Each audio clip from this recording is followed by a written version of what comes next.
Hola, nuevamente.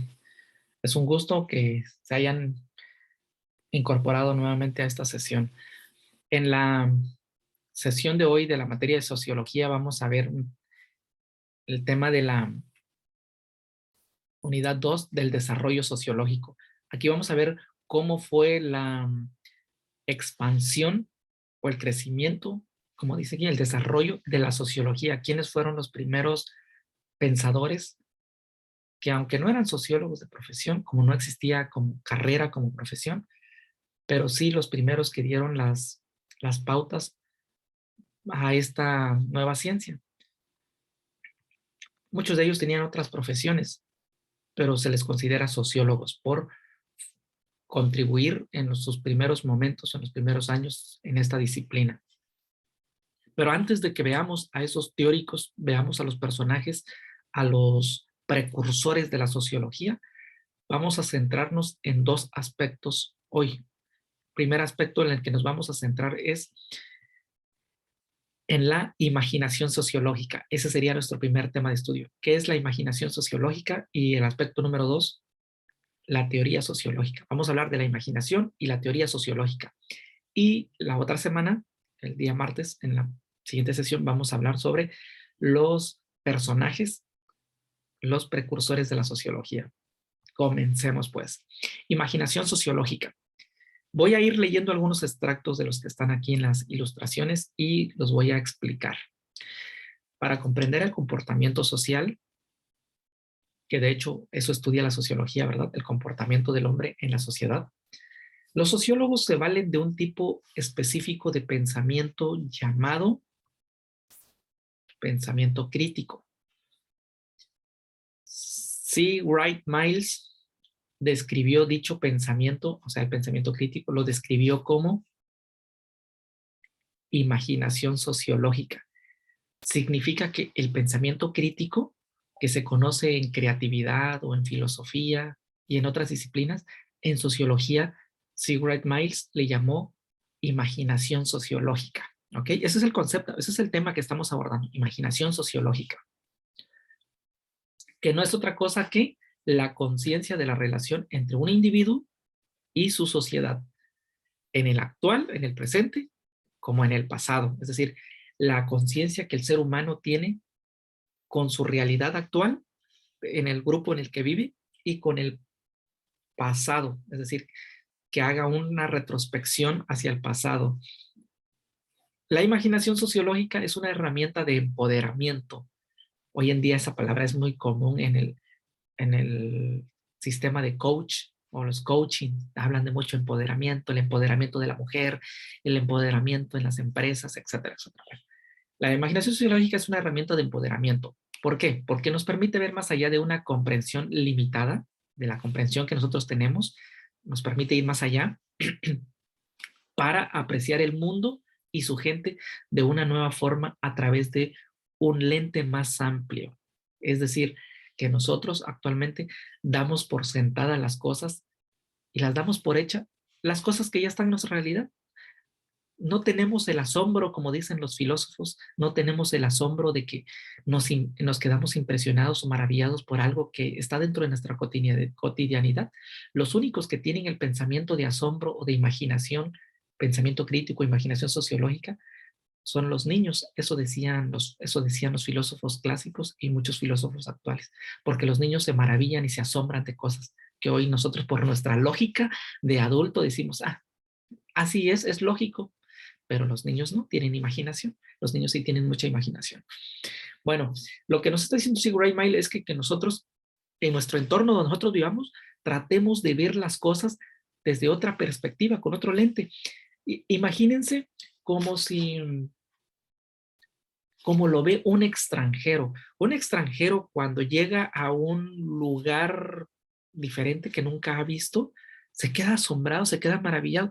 Yo, por ejemplo, me pongo a ver cuando vienen los chinos o los de Estados Unidos, más los chinos o los rusos que andan por el centro, cuando andan con guías turistas, me asombro que se van por la calle en la Revolución y se quedan pasmados, boquiabiertos con lo que ven allí, con la artesanía, con el burrito que está allí donde se toman fotografías, y todo para ellos le causa admiración, le causa sensación. Y yo me pongo a analizar, yo ya bueno, he leído un poquito eso de la imaginación sociológica y observo el comportamiento, y me pongo a ver el comportamiento de los que somos de aquí de Tijuana o que vivimos aquí en Tijuana, aunque no seamos nativos de aquí de esta tierra. Pasamos caminando y ni siquiera observamos todo eso que está allí, que para nosotros ya está ahí, es normal, es común, pero la otra gente lo ve con asombro. Es como si tú fueras por primera vez a la bufadora y te quedas viendo cómo el mar, las olas rompen en ese acantilado, y ese acantilado provoca que las olas suban con una presión eh, impactante hacia el espacio, y se genere un tipo de fuente. Y te quedas maravillado, impresionado. Pero ya la gente que ha ido muchas veces o que vive allí, ni siquiera le toma o le presta atención, ni siquiera le toma una fotografía, porque para ellos ya es común y corriente. Pero la gente que llega de fuera se queda maravillado. Eso es lo que nos está diciendo C. Wright Miles aquí, que nosotros observemos nuestro entorno y nos maravillemos, nos quedemos pasmados, que observemos esa realidad y que observemos el pasado. Eso es la imaginación sociológica, pero lo vamos a ir comprendiendo más. Por ejemplo, dice, el divorcio es sin duda una difícil prueba personal, tanto para la pareja que lo vive cuando hay separación, pero también nos puede afectar a nosotros. Vamos a verlo. No obstante, Wright Miles abogó por aplicar la imaginación sociológica para el divorcio, no solo como un problema personal que vive la pareja, sino como un problema social o político. Es decir, que veamos que el divorcio no solo le afecta a esa familia, al papá, a la mamá y a los niños, sino que el divorcio también nos afecta a nosotros como sociedad. ¿Cómo? En el sentido de las políticas públicas, en el sentido del gasto, del presupuesto que se invierte al país para dar atención a las mujeres o a las parejas con esa problemática. Es como el embarazo a temprana edad. Nosotros creemos que solo le afecta a la chica, al adolescente, y que ya es su problema de ella, su responsabilidad, a mí no me afecta. Pues no, le afecta a ella, le afecta a su hijo, en dado caso tiene su hijo, le afecta a su familia, le afecta a su esposo o a su pareja si es que se queda a vivir con ella, y si el muchacho la abandona, no solo tiene repercusiones en su familia, tiene repercusiones en lo académico, tiene repercusiones en lo laboral, tiene repercusiones en lo social. Hay discriminación, hay marginación, hay exclusión, se ve obligada a trabajar, Profe, la pueden obligar a realizar trabajos que no estén dentro de su competencia. Entonces, el problema del embarazo a temprana edad también afecta a la sociedad cuando el gobierno invierte más dinero en las políticas públicas en los hospitales para atención a este tipo de casos, cuando ese dinero se pudiera invertir en otro tipo de obras, en otro tipo de eventos, en otro tipo de circunstancias o políticas o proyectos, porque ustedes no crean que solamente es una adolescente la que se embaraza, son miles o incluso millones que se embarazan a temprana edad, y lo cual genera un presupuesto que se tenga que invertir, del presupuesto público se tenga que invertir para atención a las demandas de esas necesidades. Entonces, desde esa manera, afecta no solo a la persona, sino afecta a la sociedad en general. Eso es lo que Mike Rice está proponiendo o está haciéndonos ver con este concepto de la imaginación sociológica. Asimismo, desde el punto de vista de este personaje de Miles, la sociología no es una empresa vana, no es una empresa inútil, sino que tiene mucha utilidad porque tiene mucha aplicación con nuestra vida. Por eso la sociología es una manera, decía él, de escapar de las trampas de nuestras vidas, porque nos muestra que la sociedad es responsable de muchos de nuestros problemas. Y como la sociedad es responsable de muchos de nuestros problemas y nosotros formamos parte de la sociedad, entonces quiere decir que nosotros también somos parte del problema, pero nosotros usualmente culpamos al Estado, o al Estado me refiero al gobierno, ¿no? al gobierno y sus administraciones públicas, responsabilizamos que ellos no dan atención médica, que ellos no promueven escuelas, que ellos no limpian las escuelas, que ellos no generan políticas de cultura, que no generan esto, que no generan proyectos de inversión, etcétera, etcétera, ¿no? Es como, por ejemplo, voy a hacer un paréntesis aquí. Los japoneses, la cultura japonesa, no digo que toda, pero en algunas instancias en Japón o algunos escenarios en Japón, los padres de familia con los maestros acuden siempre, casi muy esporádicamente, están al pendiente de la escuela, van, limpian la escuela, siembran arbolitos, están al pendiente de la escuela, es decir, no están esperando que el sindicato, que el gobierno vaya y les limpie la escuela, les lave los pisos, les ponga nuevas sillas, o contraten un jardinero. No, no, no, ellos mismos lo hacen. Se involucran en la participación social, pero aquí la gente dice que hay que ir a limpiar la escuela de tu hijo porque tiene esto. ¿Yo? ¿Por qué? Que lo haga el gobierno si ellos ganan dinero, a ellos les pagan. Es una conciencia de cultura. Otro ejemplo, los que estudian, por ejemplo, bioingeniería o que estudian políticas ambientales en la universidad y, o que este tipo de carreras que tienen que ver con ingeniería ambiental y todo lo ecología, ¿no? O biología. En las universidades, los alumnos cuando están estudiando su carrera, ni siquiera se dignan en limpiar los arbolitos o sembrar jardines. Están estudiando teóricamente y ya, pero si les dicen vamos a limpiar nuestra universidad o vamos a ir a hacer proyectos por allá, ni siquiera lo hacen. ¿Cómo pretenden tener eso como un principio ético si no lo hacen dentro de su misma escuela, si no les nace hacer? Dice, no, pues que lo haga la escuela. Entonces, no hay participación, no hay involucramiento. Generalmente nosotros solamente culpamos a los demás, pero no nos hacemos responsables también que nosotros, ese problema es por parte de nosotros. La postura de Miles es que afirma que la sociología transforma los problemas personales en asuntos públicos y políticos. Es decir, un problema personal se vuelve un asunto público, se vuelve un asunto político. La imaginación social nos permite entender la historia y la vida y las vidas de las personas y las relaciones que se crean entre las dos, es decir, entre la persona y la sociedad y la vida de las demás personas. Esta es su tarea y esta es su promesa de la sociología, ¿sí?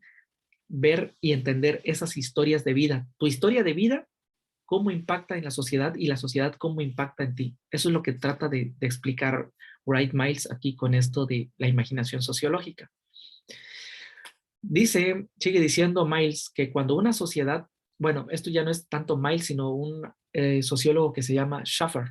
Schaffer dice que cuando una sociedad se vuelve industrial, el campesino se convierte en un trabajador.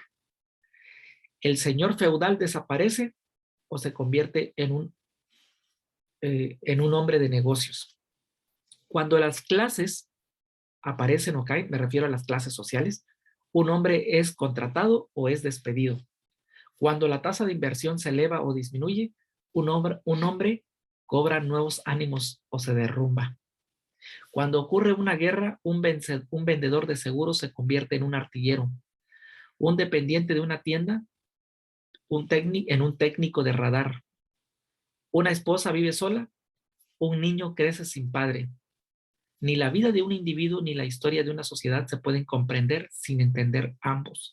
En pocas palabras, lo que está diciendo aquí es que, por ejemplo, el caso más impactante aquí, cuando hay guerras, los que sacan provecho de ese fenómeno son las funerarias, las agencias de seguros de vida, se vuelven millonarias a costa de ese fenómeno. Y no solamente esas instituciones, muchas otras instituciones, por poner un ejemplo, son ellos, ¿no? Pero no se dan cuenta que eso también genera o provoca ciertos problemas a las familias de las personas que fueron a la guerra. Los niños se pueden quedar sin papá y eso conlleva que puedan tener problemas económicos, algunos tipos de problemas emocionales como depresión, pueda que haya suicidios por parte de la esposa o de los hijos. O sea, todo eso se vuelve un daño colateral. Es decir, que si la bolsa de valores sube, los campesinos o los obreros se ven afectados.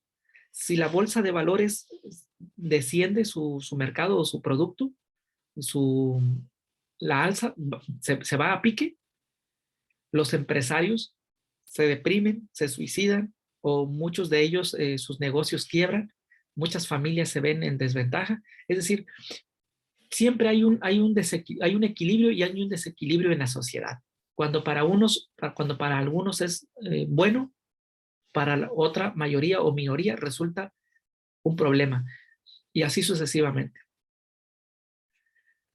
Raramente somos conscientes de la compleja conexión entre las pautas o las relaciones, las formas de vida de nosotros con el transcurrir del paso de la historia, ¿no? O sea que muy raramente nosotros vemos esa conexión de mi vida con lo que ha acontecido anteriormente y con lo que va a acontecer.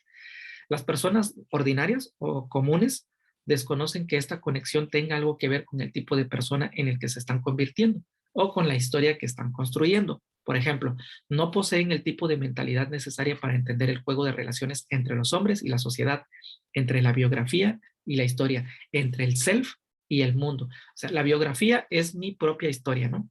O mi autobiografía y la historia de la sociedad. Entre el self es el yo y el mundo, que hay un tipo de conexión, hay un tipo de relación, pero muchas veces no entendemos, pensamos que lo que yo hago no impacta en los demás, pero sí impacta. Por ejemplo, si yo llego tarde a la empresa, a la empresa donde laboro,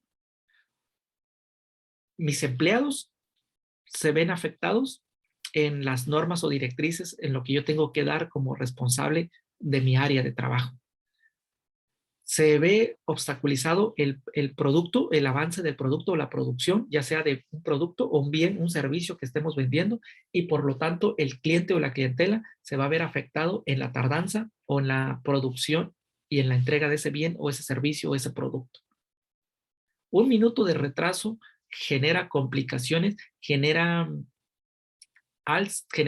bajas en la empresa, baja en producción.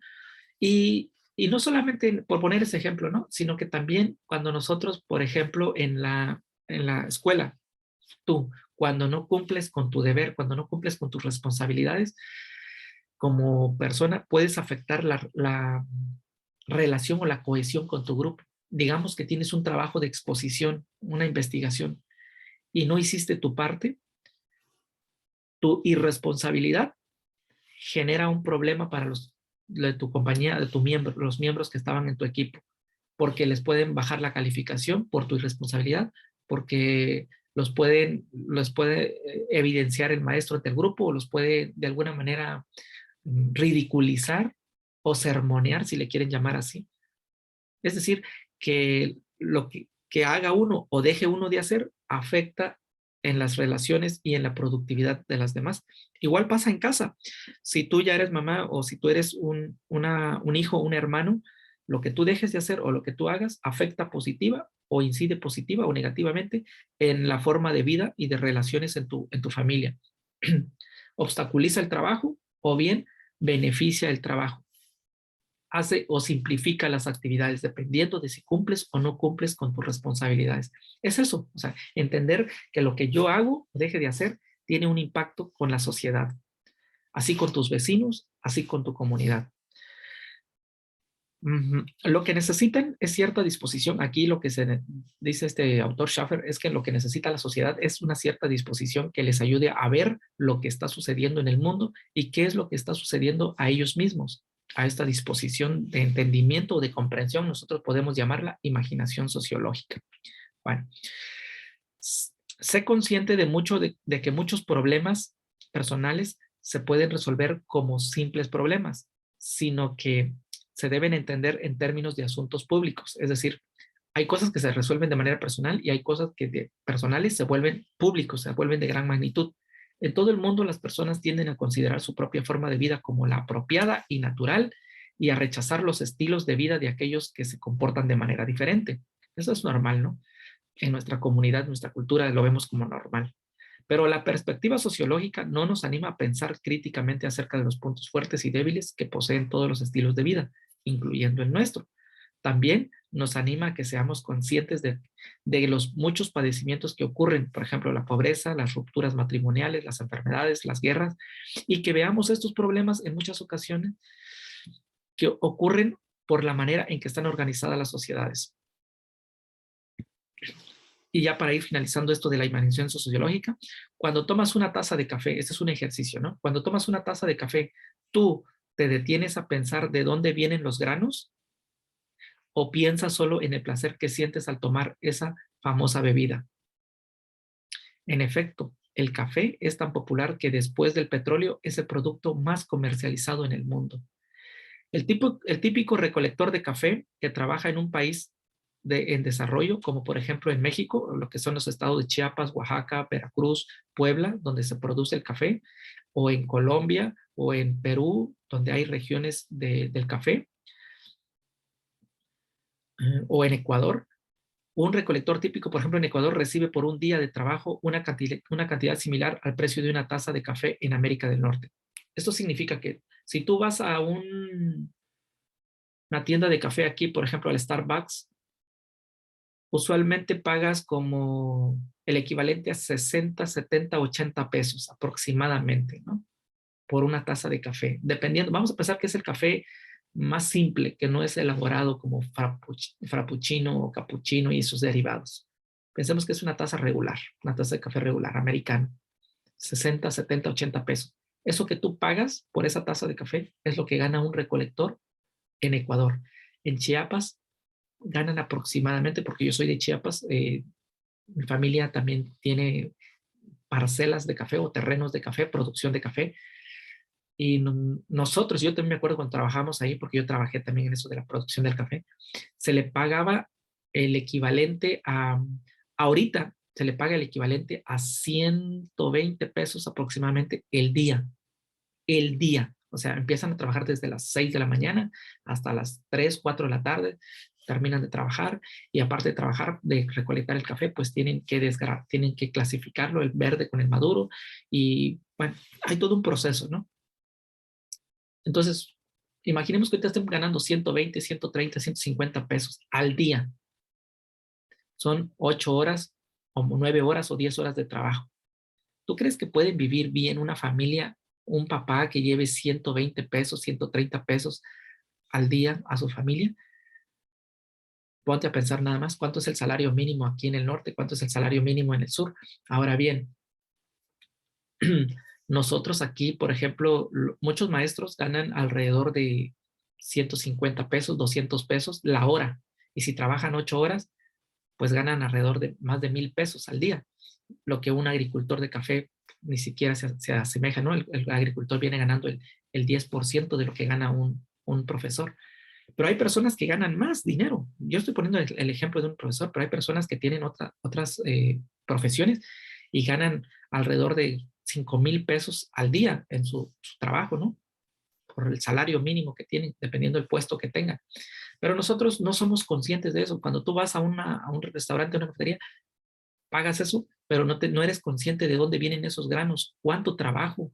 Y aparte el recolector no solo lo corta, lo tiene que cargar, porque son regiones, a veces los terrenos son laderas, es decir, son terrenos empinados, y lo tienen que empezar a cultivar desde la parte de abajo hasta la parte de arriba. Y a veces la casa o la finca o el lugar, el almacén donde lo tienen que llevar está más lejos. O sea que tienen que cortarlo y echarlo al hombro.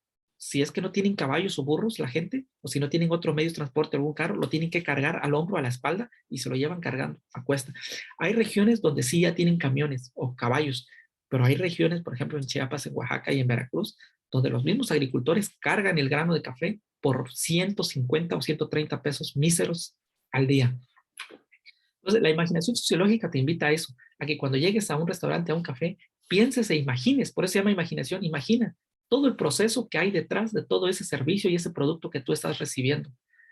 Que valores eso que hay detrás, que valores el esfuerzo y el trabajo que hay de la cocinera, del que hace la limpieza, del que estaciona el auto, del que te atiende, del mesero, del que sembró el producto, la verdura o cuidó el alimento, el animal que te vas a consumir. No sé, todo eso que imagines y pienses que hay detrás de todo eso una gran empresa para que tú puedas tener ese producto y ese servicio ahí en tu mano.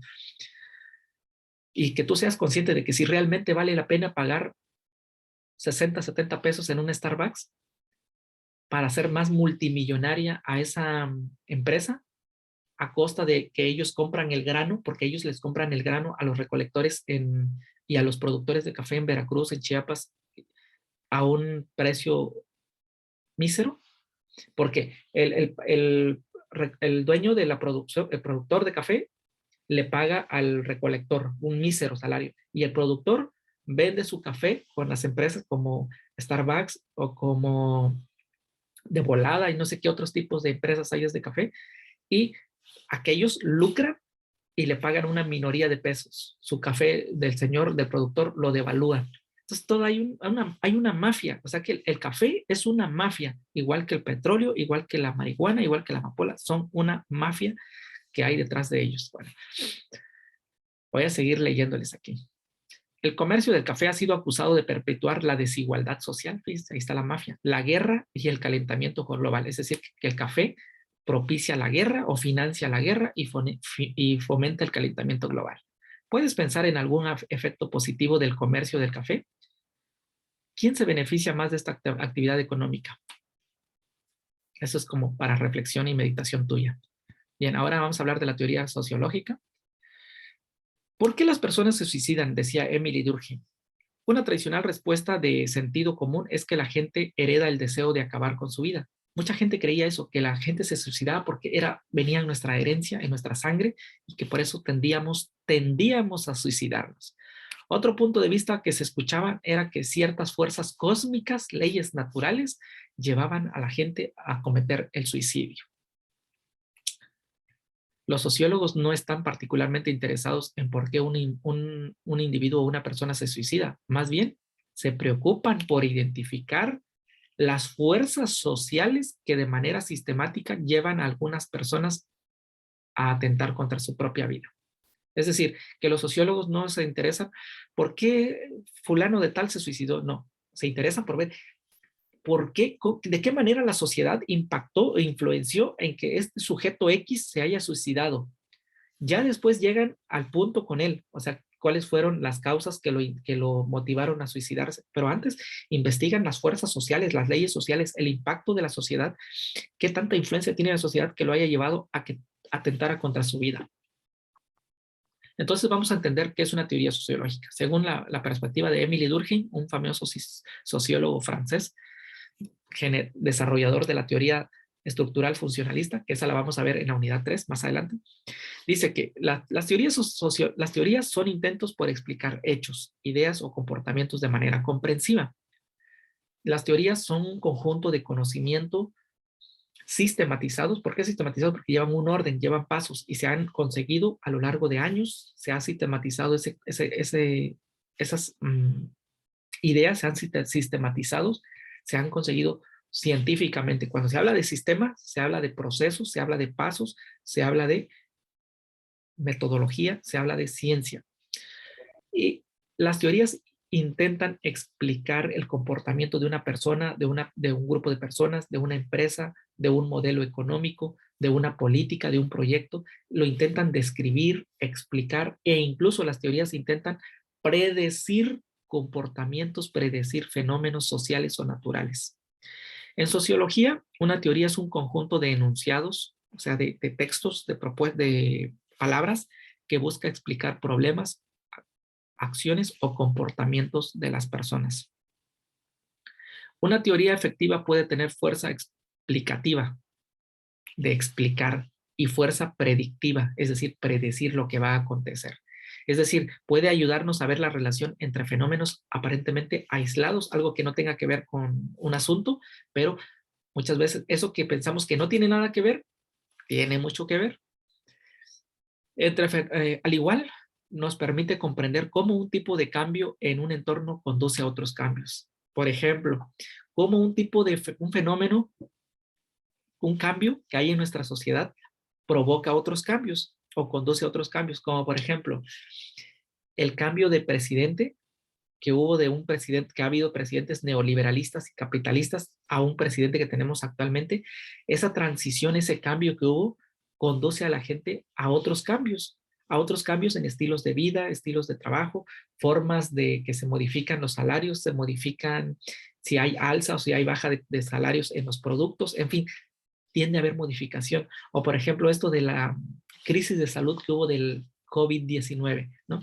Cómo ese cambio social de salud que vino a manifestarse produjo otros cambios en nuestra vida. Hay personas que ahora son más conscientes de su salud, se comprometieron a cuidar más su salud, los llevó a cuidar su estilo de vida, a mejorar su estilo de vida, a practicar ejercicio, a comer saludablemente, a evitar las grasas, a evitar las carnes, a, a escuchar libros, a leer libros porque tuvieron más tiempo, estuvieron en casa, a tener mayor relación y cercanía con sus familias, cosa que no hacía por sus trabajos, que estaban perdidos en el mundo, ahora encontraron más intimidad, o bien a otros los llevó a lo contrario, al opuesto, que como estaban separados, estaban más, ahora sí estaban más cómodos, ahora que están juntos, hubo rupturas, hubo divorcios, hubo incomodamiento entre ellos, hubo fricciones, hubo roces, es decir, un cambio que se establezca en la sociedad provoca otros cambios en las familias y en la sociedad en general, ya sean cambios positivos o sean cambios negativos, ya sean cambios endógenos fuera que ocurren en el país, en la comunidad, que se quebró una empresa, que se construyeron más empresas, se montaron más empresas, o bien cambios endógenos, internos. Tu forma de pensar, tu forma de actuar, tu forma de sentir, de ver la vida ha cambiado porque leíste más libros o te incorporaste a un grupo en el que estás recibiendo cierta información o por X o Y cosas, pero siempre hay cambios endógenos, internos o exógenos, externos. Es eso, o sea, es una teoría sociológica, siempre trata de darnos la explicación de por qué la sociedad es así, por qué nuestro comercio es así, por qué nuestro presidente es así, por qué nuestras políticas públicas son así, por qué nuestro sistema educativo es así, por qué no evolucionamos, explica eso y también intenta predecir qué va a acontecer si viene otro tipo de presidente con otro tipo de modelo económico, con otras políticas sociales, intenta predecir muchas cosas también en nuestra vida. Esos son los temas que intentamos abordar ahorita, lo que es la imaginación sociológica y lo que es la teoría sociológica, que es una teoría. Por eso en las siguientes sesiones vamos a hablar de el desarrollo de la sociología, es decir, los pensadores, los precursores de sociología que propusieron como teoría sociológica. Y próximamente vamos a ver las 4 teorías de la sociología más importantes, que se consideran como más importantes, pero eso lo vamos a ver en otra sesión. Así que ahorita voy a suspender la grabación hasta aquí, en este momento.